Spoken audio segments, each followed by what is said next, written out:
दुनिया की कुछ ऐसी घटनाएं जिन्हें इतिहास के सबसे स्ट्रेंज इवेंट्स में से एक माना जाता है, जिन्हें जानकर आप भी हैरान हो जाओगे। नंबर 1, स्कॉटलैंड के डम्बर्डन के पास एक ब्रिज है। इस ब्रिज को 1859 में बनाया गया था। इस ब्रिज को डॉग सुसाइड ब्रिज के नाम से भी जाना जाता है, क्योंकि यहाँ से कई डॉग्स अनएक्सप्लेनेड तरीके से नीचे कूदकर अपनी जान दे चुके हैं। ये इंसिडेंट्स 1950s के दौरान शुरू हुआ और आज तक कई अनएक्सप्लेनेड डॉग डेथ्स इस जगह पर हो चुकी हैं। नोटिस किया गया कि कई डॉग्स ब्रिज के एक स्पेसिफिक साइड से नीचे कूद रहे थे। ऐसे इंसिडेंट्स 50 से भी ज्यादा बार रिपोर्ट किए गए हैं। अजीब बात यह थी कि लगभग सभी केसेस में डॉग्स ने अपने आप को सेम लोकेशन से ही जंप किया था। जो डॉग जंप करते उनमें से ज्यादातर तुरंत ही मर जाते और जो बच जाते वो फिर से वापस उसी जगह पर जाके जंप करने की कोशिश करते। 2010 में animal behaviourist doctor David Sands ने इन्वेस्टिगेशन की और उन्होंने कंक्लूड किया कि शायद डॉग्स किसी स्ट्रेंज स्मेल से अट्रैक्ट हो रहे हैं और ब्रिज से कूद जा रहे हैं। वहीं कई लोकल और पैरानॉर्मल एंथुसियास्ट इस इंसिडेंट को सुपर नेचुरल फोर्सेस से जोड़ते हैं। उनका मानना है कि डॉग्स ब्रिज के आसपास एक साइकोलॉजिकल डिस्ट्रेस फील करते हैं, जो उन्हें जंप करने के लिए प्रोवोक करता है। आज तक ओवरटाउन ब्रिज का ये राज अनसुलझा ही है। कुछ लोग इसे साइंस से समझते हैं, वहीं कुछ लोग इसे पैरानॉर्मल फोर्सेस का असर मानते हैं। खैर, वजह जो भी हो, लेकिन इस ब्रिज को दुनिया के सबसे अजीब और अनएक्सप्लेनेड जगहों में से एक माना जाता है। नंबर 2, 1982 में यूएस के शिकागो में रहने वाले कुछ लोगों की अचानक से मृत्यु होने लगी। उस वक्त का ये एक ऐसा केस बना जिसने पूरी दुनिया को हैरान कर दिया। सबसे पहले अथॉरिटीज ने नोटिस किया कि जिन लोगों की मृत्यु हुई थी उन सारे विक्टिम्स ने टाइलेनॉल टैबलेट्स कंज्यूम किया था, जो कि एक नॉर्मल पेन किलर टैबलेट था। लेकिन जब उन टैबलेट्स की फॉरेंसिक टेस्ट किए गए तो पता चला कि कैप्सूल में साइनाइड डाला गया था, और वो भी इतने ज्यादा अमाउंट में कि सिर्फ एक कैप्सूल ही किसी भी इंसान की जान ले सकता है। असल में साइनाइड एक एक्सट्रीमली पॉइजनस सब्सटेंस है जो बहुत जल्दी सेल्स को ऑक्सीजन लेने से रोक देता है, जिससे इंसान कुछ ही मिनट्स में मर सकता है। जॉनसन्स एंड जॉनसन्स कंपनी जो टाइलेनॉल टैबलेट्स बनाती थी, उन्होंने इस घटना पर काफी क्विक रिस्पॉन्स दिया। उन्होंने 31 मिलियन बोतल्स टाइलेनॉल की मार्केट से वापस बुलाई,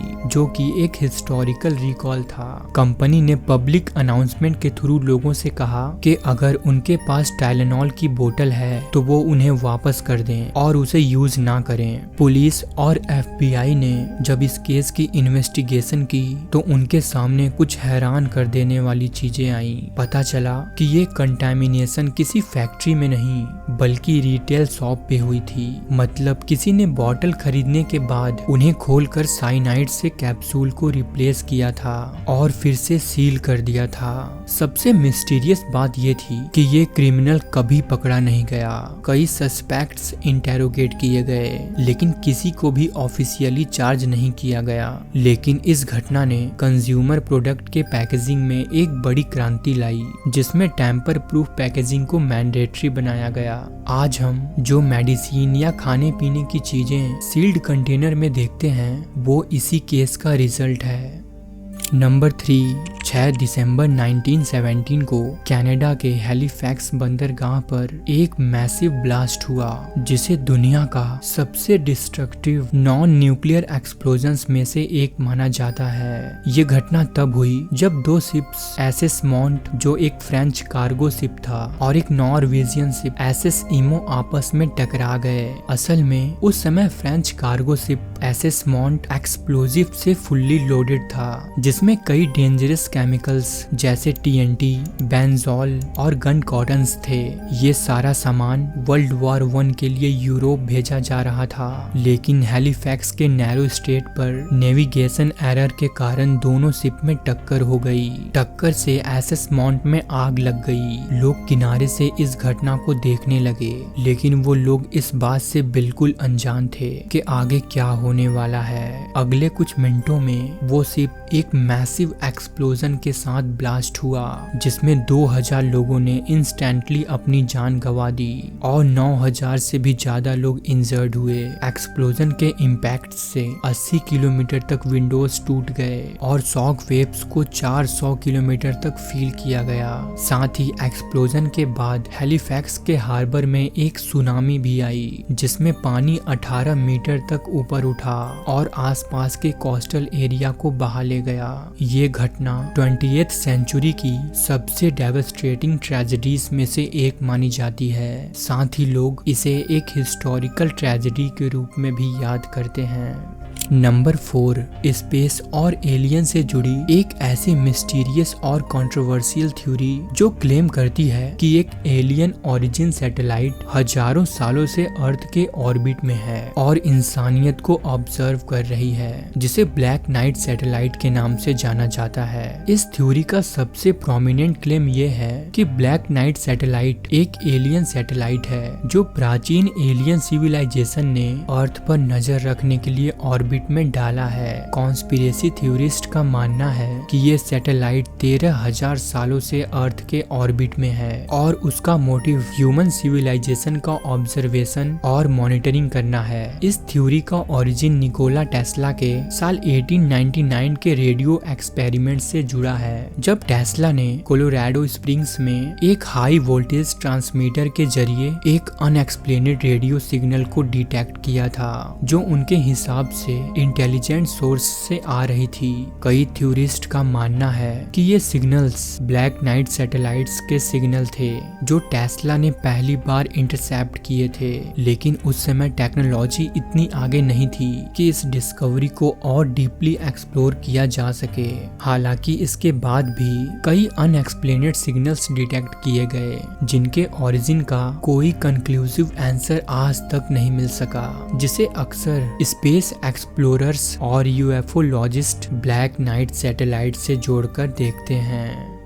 नंबर 5, 23 मई 1964 को इंग्लैंड के सॉल्वे फर्थ रीजन में एक अजीब सी खबर न्यूज़पेपर्स और मीडिया आउटलेट्स में फैल गई। असल में जिम टेम्पलेटन नाम का एक लोकल फायरमैन अपनी वाइफ और बेटी के साथ सॉल्वे फर्थ रीजन के बर्ग मास एरिया में पिकनिक के लिए गए थे। पिकनिक के दौरान उन्होंने अपनी बेटी की कुछ फोटोज ली थी। बाद में जिम ने जब उन फोटोग्राफ्स को डेवलप किया तो उन्होंने एक फोटो में एक अजीब से फिगर को देखा जो एक एस्ट्रोनॉट या स्पेसमैन की तरह लग रहा था। जिम ने बताया कि फोटो क्लिक करते वक्त वहां कोई और इंसान नहीं था और ना ही उस टाइम उन्होंने किसी फिगर को वहां देखा। इस खबर के पब्लिश होते ही मीडिया और न्यूज़पेपर्स ने इसे एक मिस्ट्री के रूप में रिपोर्ट किया।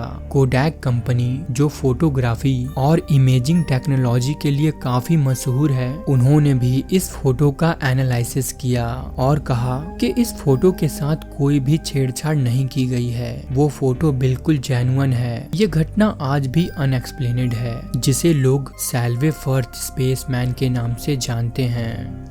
नंबर 6, 22 नवंबर 1987 को शिकागो इलिनॉइस में एक बिजर और creepy TV signal hijacking event हुआ जिसमें एक पर्सन ने मैक्स हेडरूम का मास्क पहनकर 2 टीवी चैनल के सिग्नल्स को हैक किया था। असल में मैक्स हेडरूम एक फिक्शनल कैरेक्टर था जो 1980s में काफी पॉपुलर था। 22 नवंबर की रात को WGN टीवी चैनल पर स्पोर्ट्स चल रहा था, तभी चैनल हैक हो गया और एक आदमी मैक्स हेडरूम का मास्क पहनकर लाइव आया और कुछ वियर्ड रैंडम बातें करने लगा। हालांकि चैनल ने 20 सेकंड में ही अपने कंट्रोल फिर से एस्टैब्लिश कर लिए। इसके कुछ देर बाद WTTW चैनल भी हैक हो गया और वहां भी वही मास्क पहना आदमी लाइव आया। अजीब बात थी, उस समय ऐसा सिग्नल हाईजैक करना काफी डिफिकल्ट और सोफिस्टिकेटेड टास्क था। ये तभी पॉसिबल था जब हैकर ने टीवी स्टेशन का माइक्रोवेव ट्रांसमीटर लिंक जैम कर दिया हो जो ब्रॉडकास्ट सिग्नल्स को टावर्स पर भेजते थे। हाईजैकर एक टेक्निकल एक्सपर्ट लग रहा था क्योंकि WGN टीवी और WTT के ट्रांसमिशन टावर्स डिफरेंट लोकेशंस पे थे। दोनों चैनल्स के सिग्नल्स को सक्सेसफुली हाईजैक करना एक चैलेंजिंग काम था। इसके बाद फेडरल कम्युनिकेशन कमीशन ने तुरंत ही इस इंसिडेंट की इन्वेस्टिगेशन स्टार्ट की, लेकिन आज तक उस हाईजैकर का कोई भी ट्रेस नहीं मिल सका। इसके टेक्निकल कॉम्प्लेक्सिटी, बिज़ायर बिहेवियर और अनसॉल्व्ड नेचर ने इसे एक आइकॉनिक केस बना दिया जो आज भी अनएक्सप्लेनेड ही है। दोस्तों, उम्मीद करते हैं कि आपको हमारी ये वीडियो पसंद आई हो। अगर वीडियो अच्छी लगी तो वीडियो को लाइक और चैनल को सब्सक्राइब करना ना भूलें। मिलते हैं नेक्स्ट वीडियो में। धन्यवाद।